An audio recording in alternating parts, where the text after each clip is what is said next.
दूसरा वचन इस प्रकार है, नीति वचन 16 अध्याय का 3 वचन। अपने कामों को यहोवा पर डाल दे, इससे तेरी कल्पनाएं सिद्ध होगी। तो इस वचन में हम देख सकते हैं आपका जो भी काम है उसे परमेश्वर के हाथ में सौंप दीजिए, परमेश्वर आपके काम को सफल कर देगा।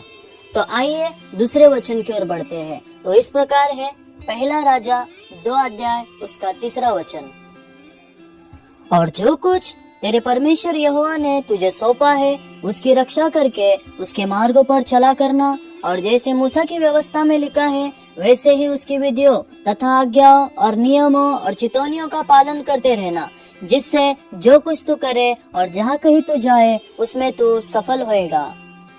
इस वचन में हम देखते इस प्रकार कहा गया है, जब हम परमेश्वर के मार्गों पर चलते हैं, परमेश्वर के वचन के अनुसार चलते हैं, तो हमारा हर एक कार्य सफल हो जाएगा। तो आइए हम इसी के साथ तीसरे वचन की ओर बढ़ते हैं, जो कि लूका 16 अध्याय का 10 से लेकर 11 तक हम पढ़ सकते हैं। जो थोड़े से थोड़े में सच्चा है वह बहुत में भी सच्चा है, और जो थोड़े से थोड़े में अधर्मी है वह बहुत में भी अधर्मी है। इसलिए जब तुम अधर्म के धन में सच्चे न ठहरे तो सच्चा धन तुम्हें कौन सौंपेगा। इस वचन के आधार पर हम देख सकते हैं आपका काम चाहे बड़ा हो या छोटा हो, ये मायने नहीं रखता, पर आपका काम सच्चा हो। परमेश्वर यही चाहता है, जिससे कि आपका काम सफल हो जाएगा। तो आइए हम चौथे वचन की ओर बढ़ते हैं। वो लिखा हुआ है यशायाह की पुस्तक उसका 41 का 10 वचन में, मत डर क्योंकि मैं तेरे संग हूँ, इधर उधर मत ताक क्योंकि मैं तेरा परमेश्वर हूँ। मैं तुझे दृढ़ करूंगा और तेरी सहायता करूंगा, अपने धर्ममय दाहिने हाथ से मैं तुझे संभाले रहूंगा। इस वचन के आधार पर हम देख सकते हैं हमारा जो विश्वास होना चाहिए और किसी पर नहीं, सिर्फ और सिर्फ परमेश्वर पर होना चाहिए। अपने विश्वास में हमको कभी डगमगाना नहीं है, जिससे कि हमारे काम रुक जाए। अगर हमारा पूरा विश्वास प्रभु पर रहता है तो परमेश्वर हमारे हर एक कामों को सफल करता है। 5वां वचन इस प्रकार है, यिर्मयाह की पुस्तक 17 का 7 वचन। धन्य है वह पुरुष जो यहोवा पर भरोसा रखता है, जिसने परमेश्वर को अपना आधार माना हो। इस वचन के आधार पर हम देख सकते हैं हमारे जीवन का जो आधार होना चाहिए सिर्फ और सिर्फ परमेश्वर होना चाहिए। हमारा पूरा भरोसा और विश्वास परमेश्वर पर होना चाहिए, जिससे कि हमारा हर एक काम सफल हो जाएगा। तो आइए इसी के साथ 6वें वचन की ओर बढ़ते हैं, जो कि व्यवस्था विवरण 8 का 18 में हम पढ़ सकते हैं।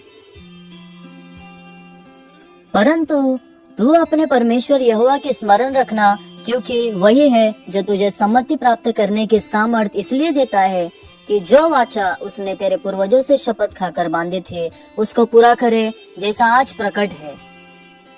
हमारे हर कामों में हम सिर्फ परमेश्वर को स्मरण करें, इससे हमारा हर एक काम सफल हो जाएगा। तो आइए इसी के साथ और एक वचन को हम पढ़ेंगे, जो 7वां वचन है, भजन संहिता 37 का 4 वचन।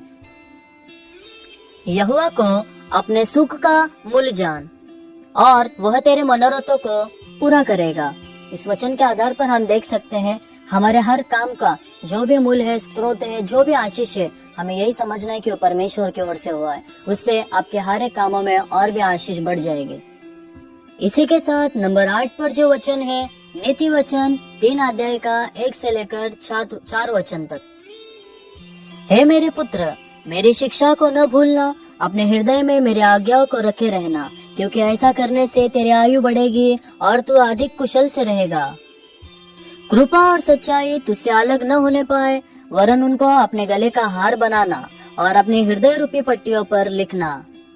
तो तू परमेश्वर और मनुष्य दोनों का अनुग्रह पाएगा, तू अति बुद्धिमान होगा।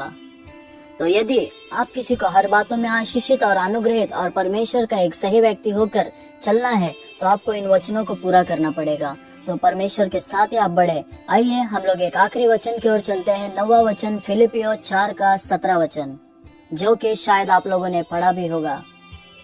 यह नहीं कि मैं दान चाहता हूँ, परंतु मैं ऐसा फल चाहता हूँ जो तुम्हारे लाभ के लिए बढ़ता जाए। इस वचन के द्वारा हम देख सकते हैं कि परमेश्वर भी हमेशा हमारे आशीष के बारे में सोचता है।